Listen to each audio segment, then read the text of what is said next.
Dopo aver fermato la capolista gozzana, la sanemese di Andrioletti, attesa dalla trasferta in casa di un Borgosesa che langue al penultimo posto della classifica, una trasferta che si rivelerà più complicata del previsto perché al secondo minuto i padroni di casa passano in vantaggio a un gran gol, quello di Aloia, che gira all'incrocio dei pali una punizione calciata in area. Dalla tre quarti 1-0 Borgosesa, sanemese sotto e Matuziani che cercano di reagire sull'asse dei Monti sconfitto con quest'ultimo che non arriva sul suggerimento del primo per questione davvero di pochi centimetri. Qualche minuto dopo su cross di Dannovaro convinto ci arriva come, ma non si sa in che modo, la sfera termini a lato di pochissimo dopo un tocco sporco dell'attaccante ligure.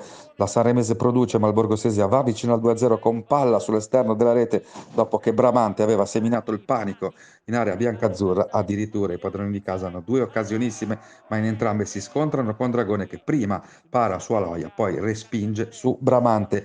Di ben altro trend sembra la ripresa che inizia con la formazione di Andrioletti a sprombattuto. Vita ci prova due volte nel giro di pochi secondi trovando la risposta del portiere e sbagliando la susseguente conclusione.